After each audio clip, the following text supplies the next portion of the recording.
2시라서 제시네요. 잠 오는데 잠 좀 깨려고. 지난번에 우리 유채 목사님하고 식당 갔거든요. 식당을 갔는데, 목사님이 저보다 먼저 나갔어요.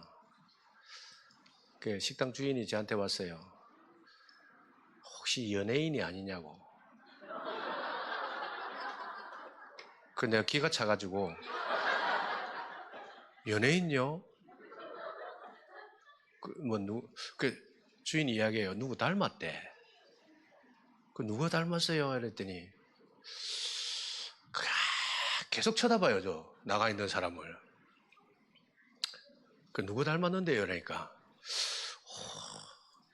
가수 장민호 닮았대요.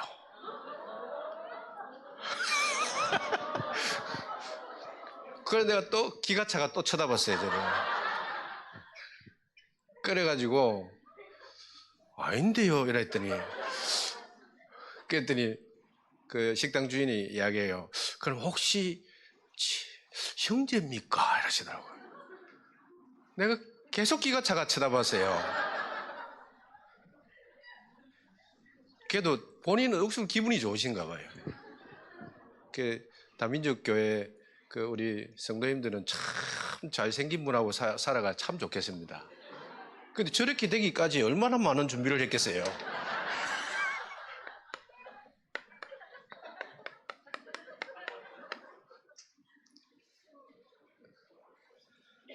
그죠?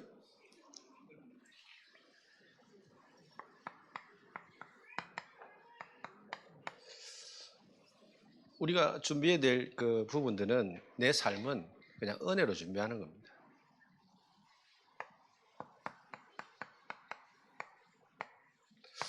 그리고 모든 준비는 눈물로 하는 거고요.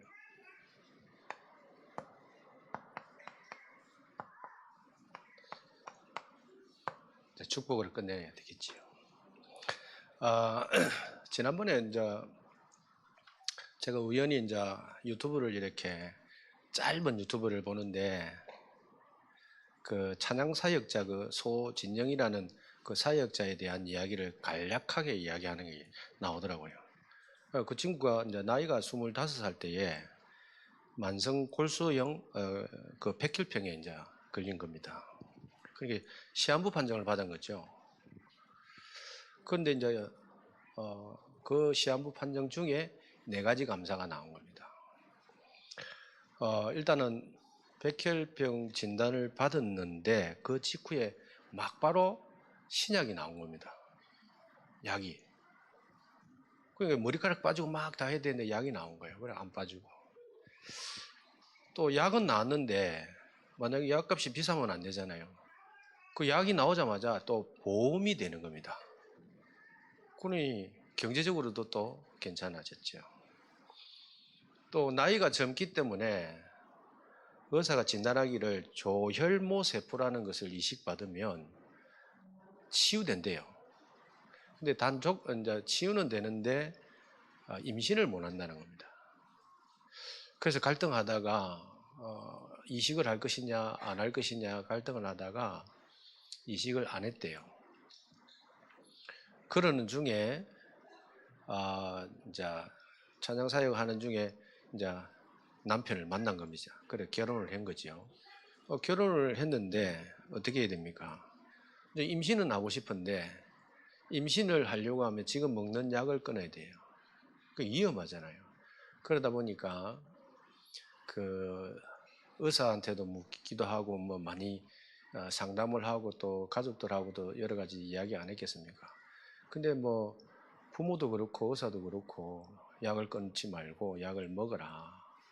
그렇게 대화가 되었겠죠. 그런데 이 친구가 기도하는 중에 평안을 얻은 거지요. 그리고 약을 끊은 겁니다. 약을 끊었는데 1년이 지나도 임신이 안 되는 거예요. 1년이 지났는데 임신이 안 되고 그러니까 얼마나 고민이 되겠습니까? 그러니까 당장 의사나 부모는 또 약을 빨리 먹으라 하죠. 그리고 약을 먹으려고 자기도 고민하고 갈등하고 있는 찰나에 임신이 덜컥 된 겁니다. 임신이. 그래서 이제 의사한테 가서 내가 임신이 됐다라고 이야기를 하니까 의사 선생님이 이야기를 하더랍니다. 만약에 당신이 그때에 임신이 되자마자 약을 끊자마자 임신이 되었다라고 하면 그 아이는 기형아가 나왔을 것이다.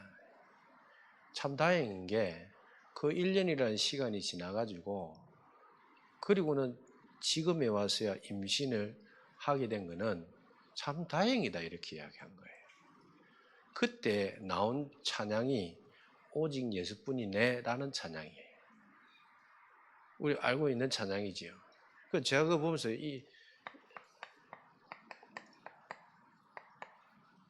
우리 인생에 그 안 된 거 있잖아요.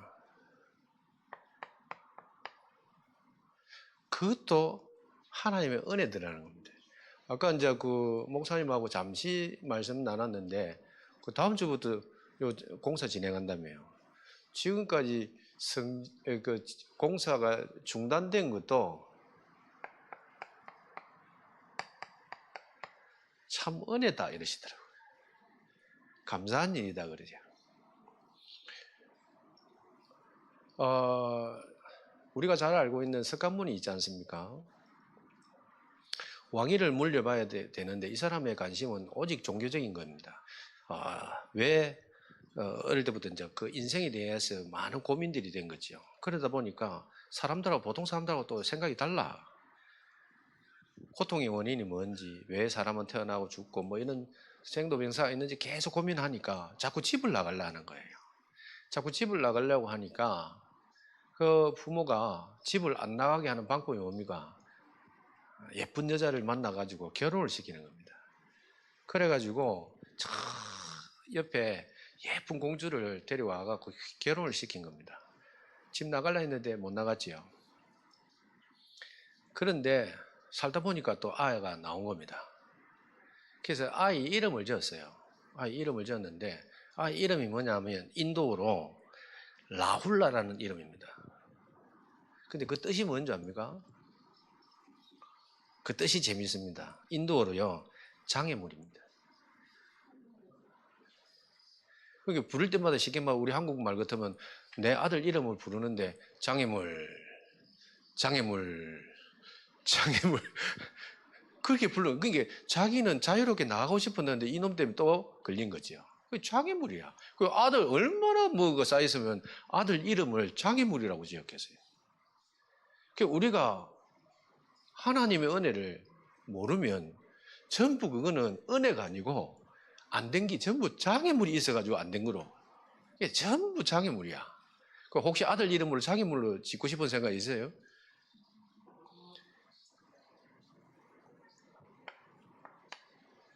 그 은혜의 시작은 결국은 납니다.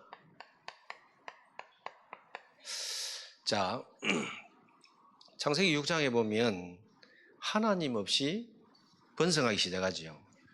하나님 없이 번성하면 그 문화가 타락의 문화로 번성하는 거죠. 그래서 그 마음에 생각하는 모든 것이 악하더라 이야기합니다. 성경은 육신으로 사는 인간을 어떻게 말하고 있습니까? 마음으로 생각하는 모든 겁니다. 계획하는 모든 것. 그럼 우리가 음란하게 살고 도둑질하고 살인하고 거짓말하고 싸우고 이런 것만 악하냐 할 때 아니라는 겁니다. 그게 뭐가 악하냐? 자기 마음에 좋은 대로 살아가는 그게 악한 겁니다. 내가 좋아하는 대로 살아가는 그게 악하다는 거예요. 모든 사람들이 자기가 좋아하는 대로 살아가고 있는 그때에 은혜 받은 한 사람입니다. 자, 성경은 마태복음 24장에 보면요, 마지막 날에 무슨 징조가 있겠습니까? 라고 이야기하지요. 노아 홍수가 나는 그날까지도 사람들은 먹고 마시고 타락하고 있더라는 겁니다. 자, 하나님은 방주를 만들라라고 명령을 하실 때에 그때 당시에 사람들 한번 생각해 보세요. 모든 사람들이 시집가고 장가가고 다 합니다. 그 일이 중요하니까요. 모든 사람이 회사 가고 다 합니다. 그 일이 중요하니까. 그런데 모든 사람이 시집 장가 갈 때에 노아는 뭐 하고 있었냐? 방주를 만들고 있었다는 겁니다. 모든 사람이 내 사업에 바빠가지고 그 바쁜 일상 속을 돌고 있을 때에 노아는 안 바빴겠어요? 노아는 방주를 만들고 있더라는 겁니다.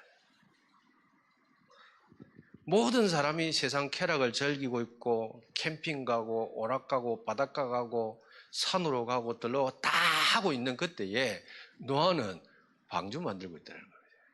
그게 은혜 받은 사람. 지금 오늘 보세요.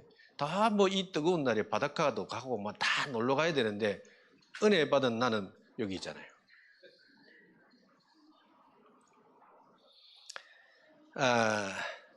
다시 말하면 은혜 받은 그 한 사람은 내가 좋아하는 대로 살지 않더라는 겁니다. 은혜 받고 있는 사람은 그 세상 사람들 가고 싶은 대로 가고 하고 싶은 대로 하고 놀고 싶은 대로 놀고 다 하고 있는 그때에 노아가 방주를 만든 것처럼 저와 여러분이 은혜 받기 시작했다라고 하면 저와 여러분이 이 안에서 뭔가를 만들어야 되겠지요. 방주를 만들어야 되겠지요. 예수님이 올 때에 무슨 징조가 있냐? 아무 징조 없어요. 근데 그 모든 사람들이 예수님 올 때까지도 지 하고 싶은 대로 다 하고 있더라는 겁니다. 다시 말하면 하나님 없이도 잘 먹고 잘 살고 잘 놀고 있더라는 겁니다. 어떻게 될지 영적으로는 완전히 깜깜이지요.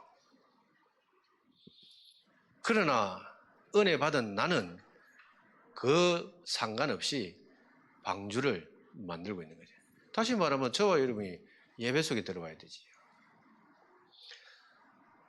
성경은 바울이 그래서 이렇게 고백하지요. 내가 나된 것은 하나님의 은혜다 이렇게. 사단이 승리하는 길은 딱 하나입니다. 사단이 승리하는 길은 하나님을 모르게 하면 됩니다. 그럼 하나님을 모르게 하는 방법은 뭐냐면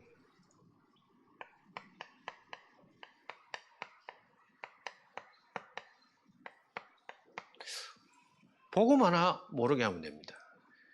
그죠? 마태복음 13장 19절에는 씨 비유죠. 근데 새가 뭘 물고 갑니까? 떨어진 말씀만 물고 갑니다. 복음을 못 듣게 하고 말씀을 못 먹게 합니다. 주일날 와서 복음 못 듣고 말씀 못 먹으면 사단이 승리한 겁니다. 그래 되면 결과가 어떻게 되냐? 로마서 10장 17절에 믿음은 들음에서 나고 들음은 그리스도의 말씀이다 그랬지요. 믿음이 안 자라요. 영적 성장이 안 일어나요. 그러니 교회의 그 흐름하고 내하고는 안 맞는 겁니다. 방주 운동하자고 하는데 내하고는 안 맞는 겁니다. 성전 건축하자고 이야기하는데 준비하자고 하는데 내하고는 안 맞는 겁니다. 왜냐? 다 빼앗겨 버린 겁니다. 결국은 재종론하는 거지요. 예수님과 동행하지 아니하면은 제자가 될 수가 없잖아요. 제자들의 특징은 뭐냐면 언제든지 예수님하고 동행하잖아요. 일상에서 교회만 다니는 사람은 그냥 신자죠. 그냥 성도죠. 교인이죠. 그러나 제자는 주님과 동행해야만 제자가 되는데 내가 주님과 동행한다고 하면서도 안 변하는 이유가 뭘까요? 종교생활을 했기 때문이지요. 동행했다라고 우리가 정말로 말할 수 있다라고 하면 내가 주님과 동행한다라고 이야기할 때는 반드시 어떤 방식으로든 변화가 일어나야 됩니다. 변화가 일어나게 돼 있어요. 하나님과 함께 동행했다라고 하면 분명히 그 사람에게는 변화가 일어납니다. 그런데 왜 나에게는 변화가 없냐? 종교생활을 해서 그래요. 결국은 종교생활은요, 복음만 못 들어요. 말씀만 못 먹어요. 그 성장 안 일어나요. 교회 왔다 갔다 해요. 주일날 정말로 그 구원이 주신 그 구원이 내게 즐겁습니까? 다윗의 인생 속에 구원의 즐거움을 잃어버린 시기가 있었어요. 그래서 시편 51편에 다윗이 기도합니다. 하나님 나에게 구원의 즐거움을 회복시켜달라고 기도합니다. 저와 여러분 어느 날부터 예배가 안 되지고 예배를 뭐 여기 1부, 2부 아침부터 쭉 있지 않습니까? 그게 안 된단 말은 어느 날부터 나에게 구원의 즐거움을 잃어버린 겁니다. 그럼 절대 방주운동 못합니다. 지속 못합니다. 그 영적인 그 부분은 무조건 하고 내게 있어야 됩니다. 그래야 그 믿음은 계속 들어야만 생기기 때문에 그 믿음이라는 것은 복음의 말씀이잖아요. 그 복음의 말씀이 나에게 들려야 돼. 내 가슴 속에 내 심령 속에 떨어져야 되잖아요. 그 말씀이 나에게 메시지로 들어와야 내가 움직이잖아요. 근데 내가 움직이지 않는 이유는 안 들어왔단 말이거든요. 로마의 그 폴리나우스라는 그 총독이요, 황제한테 보고를 했습니다. 아무리 그 초대교회 성도들은 핍박을 해도 이 사람들은 안 멈춥니다. 어떻게 하면 좋겠습니까? 그때 그 왕이 딱 두 가지 이야기했어요. 하나는 고립시켜라. 그리고 마을에서 퇴출시켜라. 왕따시키라는 겁니다. 저와 여러분이요, 사단이 어떻게 시킨 줄 압니까? 영적으로 고립시켜버립니다. 그러니까 안 돼. 영적으로 왕따시켜봐요. 초대교회는요, 사도행전 2장 42절에 보면 사도의 가르침을 받아 서로 교제하며 떡을 떼면 그거 있잖아요. 그건 영어 성경을 한번 보세요. 영어 잘하시는 분들 보면. 거기에 저는 영어를 잘 몰라가지고요. 그 단어를 한번 찾아보니까요. 디볼티드라는 단어가 나옵니다. 그 사도행전 2장 42절에. 그거는 헌신이라는 단어죠. 그리고 서비스인가? 그거 나옵니다. 그러면 스스로 헌신한 거거든요. 그 교회 안에서 그런 많은 사건들이 일어나고 여러 가지 핍박이 일어남에도 불구하고 교회 안에는요, 스스로 일어나서 스스로 헌신하고 스스로 그 말씀을 쫓아가고 그런 겁니다. 그런 모습들을 볼 때에 성경은 뭐냐냐, 그 모습들을 보면서 초대교회를 보면서 두려워했다는 거예요. 그 두려움이라는 것은 우리가 생각하는 그 두려움이 아니고 경외입니다. 야, 어떻게 저렇게 핍박을 받는데도 저 초대교회 성도들은 저렇게 할 수 있지? 저렇게 죽음 앞에서도 저렇게 할 수 있지? 밖에 있는 사람들이 볼 때에 존경심이 일어나는 겁니다.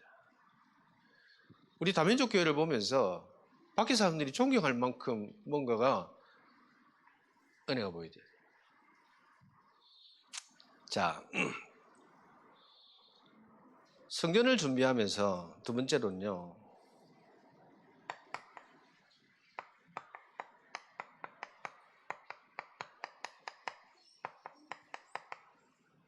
오르난 타작마작 나오지요. 오늘 22장 1절에 다윗이 이르되 이는 여호와 하나님의 성전이요 이는 이스라엘의 번제단이라 이랬어요. 여기에 이는 어디냐 하니까 하나님의 성전이요.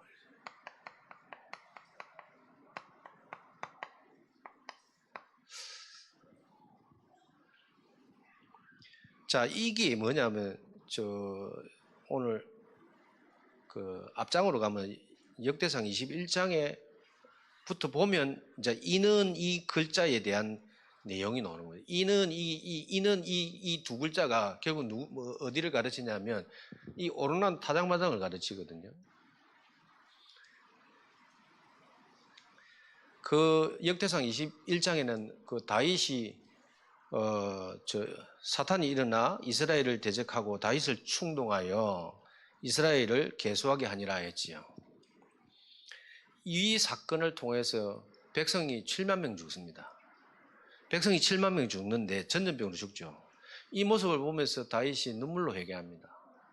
회개하는데 그때에 하나님이 역대상 21장 18절에 보면 여호와의 천사가 갓에게 명령하여 다윗에게 이르기를 다윗은 올라가서 여부스 사람 오르난의 타작마당에서 여호와를 위하여 제단을 쌓아라 그랬어요. 하나님 주신 답이 뭐냐? 오르난 타작마당에 제단을 쌓으라는 거예요.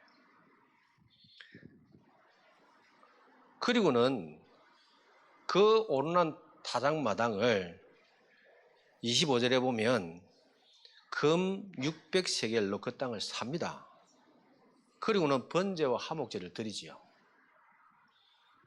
그러면 지금 22장 1절이 이는 어디냐 할 때 오르락 타작마당입니다. 그러면 이곳을 뭐라고 했냐 하니까 이곳을 하나님의 성전이라고 그랬어요. 그리고 이는 이스라엘의 번제단이다. 이곳에 뭐가 세워집니까? 솔로몬의 성전이 세워집니다. 그러면 역대하 3장 1절에 보면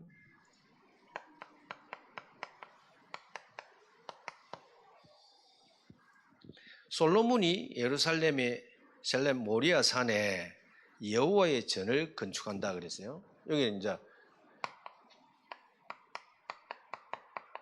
모리아 산이 건축하기를 시작하니 그곳은 전에 여호와께서 그의 아버지 다윗에게 나타나신 곳이요 여부스 사람 오르난의 타작마당에 다윗이 정한 곳이라 이랬어요. 이곳을 또 다른 말로 뭐라고 말했냐면 모리아산이라고 이야기해요. 모리아산. 자, 아브라함이 아들을 드렸던 장소가 어디입니까? 모리아산이죠. 그리고 예수님이 십자가에 죽으신 장소가 어디입니까? 모리아산입니다. 그러니까 무슨 말이냐면 모든 일이 그냥 이루어지는 게 아니라는 거예요. 뭐 모리아산이 무슨 불신자 말로 터가 좋아가지고 뭐 성전을 세우고 그런 게 아니라니까. 그리고 교회는 그냥 세워지는 게 아닙니다. 그래서 사도행전 20장 28절에 보면 교회는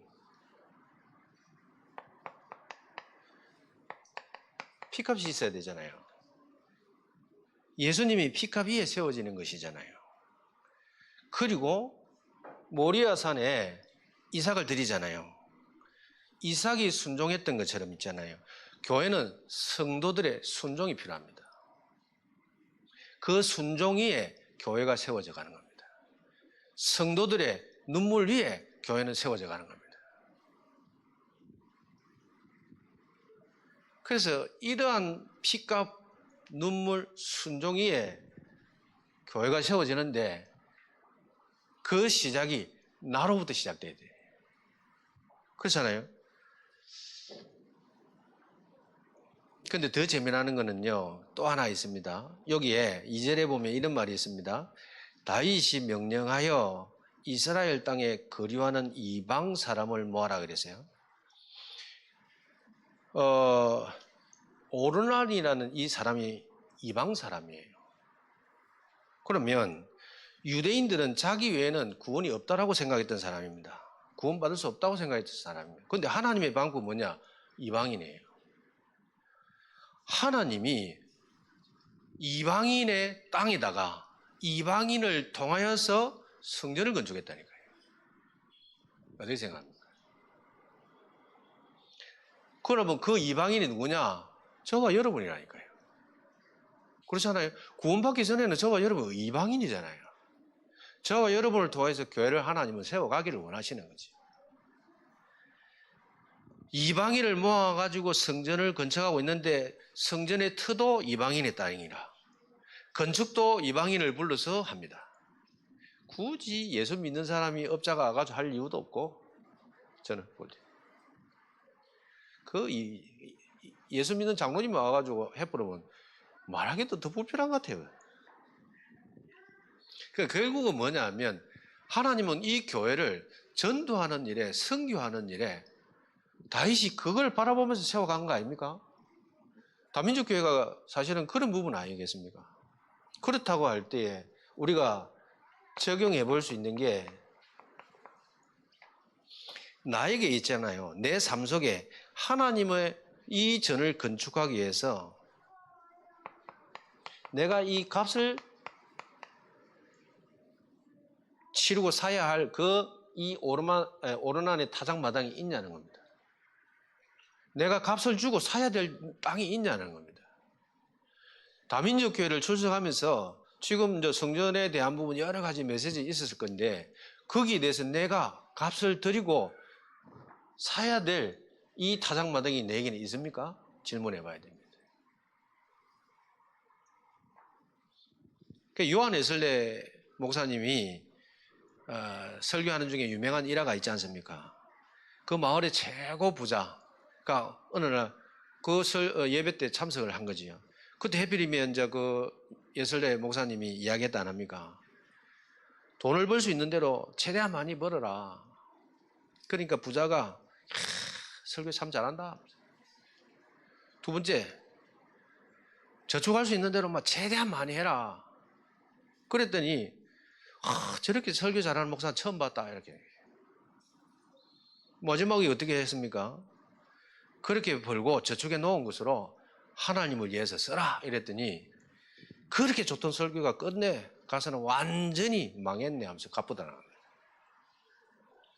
그러니까 우리가 예수는 그리스도, 나는 하나님의 자녀, 오만 소리 다 해도 강단에서 흘러나오는 그 복음의 메시지 속에 내가 아멘하고 헌신할 수 없으면 똑같은 겁니다.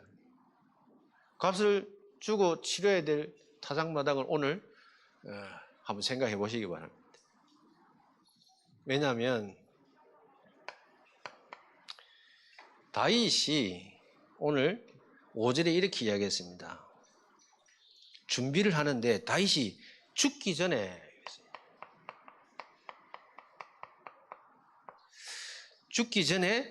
많이 준비했다 이런 거죠. 다윗의 삶의 목적이 생긴 겁니다.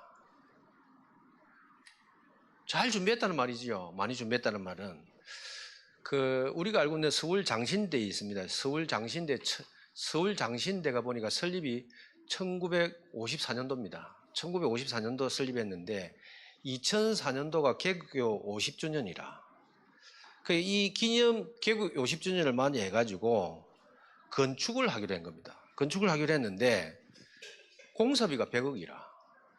100억 공사예요. 그때 당시 100억이 큰 거 아닙니까? 지금도 큰데. 그런데 총장이 보니까 당시에 생활관하고 종합관은 건축하는데 뭐가 없냐면 예배관이 없는 거예요. 100억 공사 중에 예배관도 없이 이제 그냥 100억 공사입니다. 그래서 고민하다가 설득을 시킨 겁니다. 예배관을 만들자고. 그리고 그 비용이 보니까 한 20억이 드는 겁니다. 20억. 근데 이 돈이 있어야지. 이래가지고 기도하기 시작한 겁니다. 기도하는데 어느 날 저 제주도 있지 않습니까? 제주도의 장로님 한 분하고 연결이 된 겁니다. 그래서 이제 이런저런 이야기 중에 간증을 한 겁니다. 우리 이렇게 하기로 했다고. 하는 중에 이제 이분은 이제 장로님이지만 돈이 20억이니까 워낙 크니까 그냥 기도만 해달라고 했답니다. 기도만 해달라고 했는데 이 장로님이 알겠습니다 하고 이제 기도를 하는데 그 다음날 전화가 온 겁니다. 왜냐하면 장로님이 하나님 마음에 감동이 온 겁니다. 왜 감동이 왔냐 보니까 이 장로님은 기도 수첩이 있어요. 그 기도 수첩의 기도 제목 중에 하나가 뭐냐 하니까 내 죽기 전에 성전 건축을 하게 하옵소서 얘기인 겁니다. 그 제목이 딱 보인 겁니다. 하나님이 나에게 하라는 거구나. 이래가지고 전화를 해가지고 내가 20억 하겠다라고 전화를 한 겁니다. 그 한 분. 그래서 나온 그 홀이 하나 있습니다. 그분의 홀을 지어가지고 해성홀이라고 지은 겁니다. 천석 규모. 있는 거예요. 하나님은 보니까 한 사람으로 끝내쁘더만. 여러 명 할 필요도 없어요. 여기서 한 사람만 넣으면 돼요. 이게 해성홀, 그 홀을 딱 자기 홀을 가지고 해성홀이라고 딱 해놔는 거예요. 다윗이 죽기 전에 다 끝내버렸어요.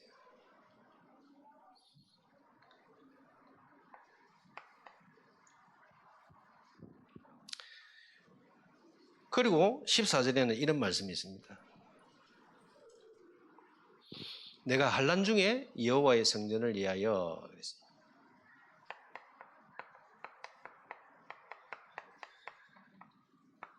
환난 중입니다. 그러면서 저 끝에 보면 이렇게 이야기했어요. 심히 많이 준비하였고 또 제목과 돌을 준비하였으나 너는 더할 것이며 더해라 이랬어요. 더하라 하면 시험 들잖아요. 근데 인생에 있어서 인생의 환난에 있어서도 멈출 수 없는 게 있습니다. 그건 건축이에요. 멈추면 안 되는 게 있습니다. 내가 어떤 환난 속에서도 멈추면 안 되는 거 건축해야 돼요. 또 하나 더 이야기해요. 여기는 또 재미나게 있어요. 아니 저한테 목사님이 갑자기 이제 성전 뭐 이야기하길래 저는 이런 거 억수 부담스럽거든요. 왜냐하면 저는 선축 건축을 별로 해본 적이 없어요. 말 안 먹어서 그렇지. 그 고민 얼마나 되겠어요. 선축 건축이지 뭐지? 그러다가 이제 국민일보를 봤어요. 순복음 진주 초대교회에서 2008년도 그 목사님이요. 뭐 재정이 뭐 넉넉해가 하는 것도 아니에요. 근데 공사비가 막 적각적각만 나가는데 근데 목사님이 얼마나 신경을 썼던지 있잖아요. 눈빛이 다 터지고. 근데 유채영 목사님 보세요. 눈빛줄 터지는가. 장민호 닮았다는데. 절대 근심 걱정이 없는 양반이야. 근데 이 건축하면서 이분은요. 눈빛줄이 다 터지고 그런 데다가 너무 또 신경을 쓰니까 안압이 올라갔어요. 그래가지고 급기야는 녹내장까지 간 거예요. 이 건축이 그렇게 힘든가 봐.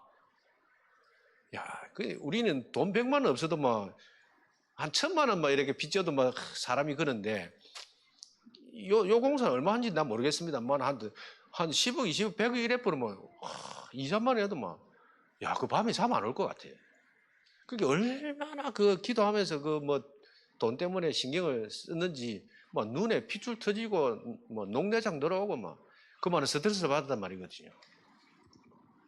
이런 데다가요, 건축을 이제 시작을 하는데 방해꾼들이 자꾸 오는 겁니다. 주민들이. 아니, 네무큰이 왔다 갔다 하고 짐자들 왔다 갔다 하니까 동네 사람들이 와서 방해를 하는 거예요. 시끄러워서 못 살겠다. 아가 경기가 일난다부터 시작해갖고 막 오만 소리가 다 나오는 겁니다. 근데 기가 찬 거는 시간마다 기차가 왔다 갔다 해요. 그게 성도들이 기가 차잖아요. 그 기차 소리는 경기가 아니라던가 봐 하면서. 그러니까 이 교회만 건축하면요, 참 마귀가 발악을 하는가 봐. 이래가지고 어떤 한 사람은 와가지고 이런 고백을 했어요. 내 죽기 전에는 절대 성전 건축 못한다 하면서 덜 눕었어. 죽기 전에는. 그런데 그 메시지대로 죽어버렸어. 왜냐하면 어느 날 소식이 들려왔어요. 목사님 그렇게 방해하던 사람이 죽었답니다. 어떻게 죽었는데 심장마비로 죽었다. 실합니다. 신문에 나왔으니까 실하겠죠. 그 신문에 글 쓰려고 하면 실화 아닌 거나 말하면 안 되잖아요. 그러니 그 사람은 그 사람 말대로 내 죽기 전에 교회 건축 못하는데 그 말 한 대로 죽어버렸어 그냥. 아까 분은 내 죽기 전에 성전 건축이고 이분은 내 죽기 전에 성전 건축 못한다는 거고 어느 게 좋겠어요? 죽기 전에 성전 건축 좀 하세요. 그러니까 환난 중에 내가 경제가 뭐 어렵다 그거는 내 사정이고 하나님 보실 때는 아무 문제가 아닌 거이죠. 그래서 이런 말씀이 있습니다. 에스라 6장 11절. 서자 쓰면 또 에스라 모르니까 내가 일부러 써놨습니다. 자, 거기 이런 말씀이 있습니다. 이 명령을 변조하면 그의 집에서 들보를 빼내고 그를 그 위에 메어 달게 하고 그 집은 이로 말미암아 거름더미가 되게 하라 이랬어요. 변조. 변조하면, 변경하면 네 집은 거름덩이가 되게 한다. 그런 그 죽는 것들 보니까 교회 건축할 때 성도들이 어떤 마음이 들겠습니까? 그런데 더 재미나는 거는요. 이제 이러니까 교회가 분위기가 확 달라지는데 스스로 있잖아요. 양저금통을 만들었어요. 양저금통. 그 우리 옛날에 보니까 세계대 뭐 이러면 뭐주 화대 저금통 그 있죠?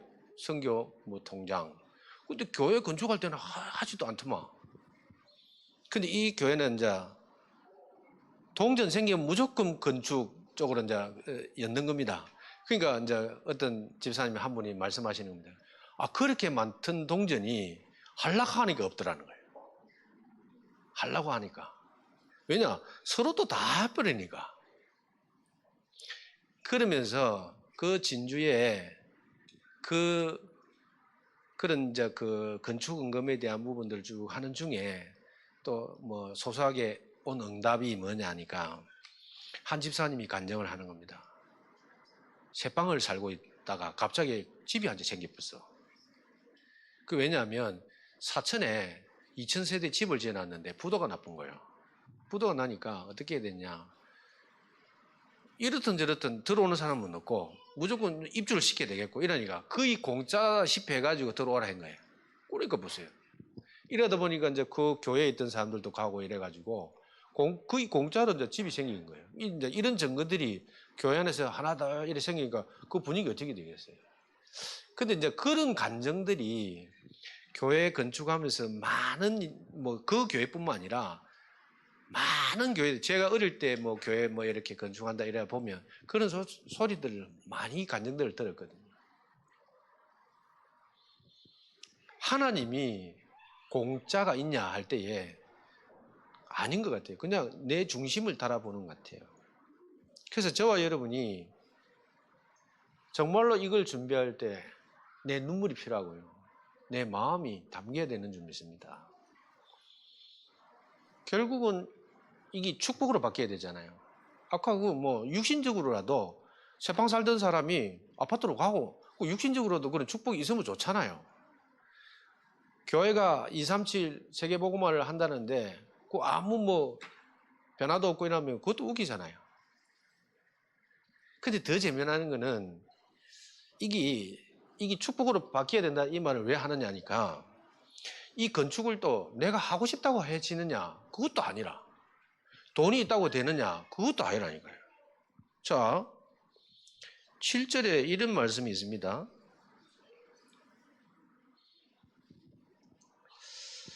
7절에 다윗이 솔로몬에게 이르되 내 아들아 나는 내 하나님 여호와의 이름을 위하여 성전을 건축할 마음이 있었으나 여호와의 말씀이 내게 임하여 이르시되 너는 피를 심히 많이 흘렸고 크게 전쟁하였느니라 네가 내 앞에서 땅에 피를 많이 흘렸은즉 내 이름을 위하여 성전을 건축하지 못하리라 그랬어요. 돈이 있으면 뭐합니까? 하나님 하지 말라는데. 건축은 내가 하고 싶다고 하는 것도 아니에요.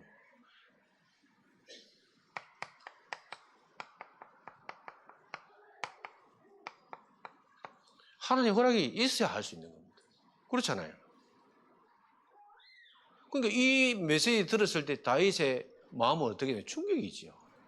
아, 나는 이렇게 성전 건축의 마음이 그렇게 간절했는데 하나님은 하지 말라고 그래요. 그러니 하나님이 나에게 성전 건축을 허락해야만 할 수 있는 겁니다. 그게 얼마나 축복입니까? 이 다민족 교회에서 목사님을 통해서 건축에 대한 메시지가 나오고 건축하자라고 그 메시지가 떨어질 수 있는 것은 하나님의 허락이 있었기 때문에 시작된 거란 말이에요. 그러면 거기에 그 흐름에 내가 들어갈 수 있다는 것은 이 땅에 살면서 축복이지요. 축복으로 만들어야 되는 거죠. 진짜 아멘 안 하네. 이야, 잠아요? 그 끝낼게요 그러면. 안 해.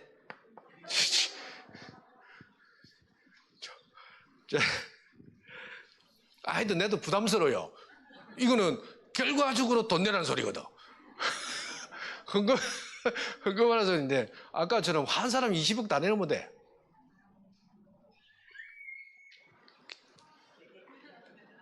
왜냐? 이게 있어야. 자, 한번 보세요. 출애굽기 36장 한번 보세요. 출애굽기 36장.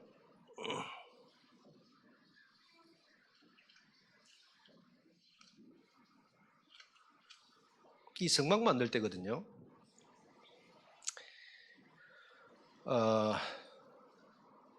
자,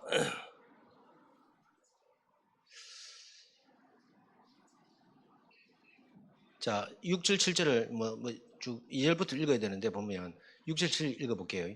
모세가 명령을 내리매 그들이 진중에 공포하여 이르되 남녀를 막론하고 성소에 드릴 예물을 다시 만들지 말라 하며 백성이 가져오기를 거치니 그랬어요.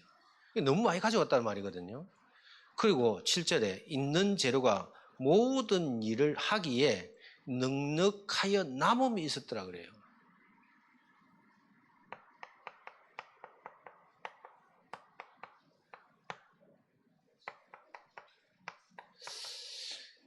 저는 성전 건축을 하다도 좀 넉넉하고 남았으면 좋을 것 같아요. 그래야 소리가 없어요. 근데 조심해야 될 거 하나 있어요. 느헤미야 4장에 가보면 느헤미야는 성벽 재건 운동이잖아요. 그런데 그 성벽 재건이 50일 만에 끝났는데 그거 하기 전에 산발렛과 도비아가 얼마나 조롱을 합니까? 방해꾼들이 있거든요. 그런데 그 방해꾼이 결국 누구냐? 저와 여러분이라니까요. 모든 분위기를 이상하게 만들어요. 야, 그거 여우가 올라가도 무너지겠네 부터 시작해갖고 막 그 말 조심해야 돼요.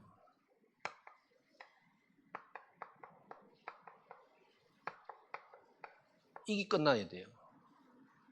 교회를 건축하다 보면요, 이런 소리 저런 소리 많이 있습니다. 돈이 어디 있냐부터 시작해가지고 어마어마한 소리 다 하거든요. 그 돈이 넉넉해가 있으면 뭐 간단한 문제인데 그게 아니잖아요. 근데 출애굽 해가지고 성막을 만들 때는 보니까 그때 이 사람들이 뭐 넉넉했겠습니까? 애굽에서 막 나왔던 사람들이잖아요. 노예로 살던 사람이잖아요. 돈 많은 사람이 어디 있겠어요? 그런데 불구하고 이 성막 공사하는데 넉넉하여 남음이 있다. 그러니까 그건 너무 많이 가져오니까 일을 하기가 이건 이제 너무 뭐 자재들이 많으니까 더 거치장스럽겠죠. 그러니까 명령하여 가져오지 마 이랬단 말이에요. 그 유채영 목사님이 야 이거 이러면 그 시기 하겠다 해가지고 이제 제발 좀 가져오지 마세요 이렇게 강구할 정도로 해야 되는데 반대로 또 저쪽에 하다 보면요 아직도 공사도 안 하고 뭐부터 시작해갖고 오만 이제 혼자 말은 안 했겠지만은 오만 소리를 다 했겠지. 뻔한 소리인데 그렇게 현금했는데도 아직도 그 시기 그래 했겠죠. 그러니까 이거 끝내버려야 돼요. 그래서 저와 여러분들이 생각을 한번 해보세요. 하나님의 교회를 건축할 때에 아무나 할 수 있는 것도 아니고 하나님이 허락한 사람에게만 할 수 있는 축복인 겁니다. 그 특별한 축복을 내가 받고 있는데 굳이 내가 예면할 이유는 없는 거고요. 그래서 우리가 성전을 준비할 때에 하나님의 은혜로 시작해야 되고 눈물로 우리가 진행해야 되고 그 결과로 이제 축복을 받아야 되는 거죠. 그래서 내 평생에 죽기 전에 한번 공사해 보세요. 환난 중에 있을지라도 시작해 보세요. 그래서 완전히 모든 걸요 교회 모든 하나님이 하신 그 감동하면서 감격하면서 축복을 받고는 귀한 시간이 있기를 축원드립니다.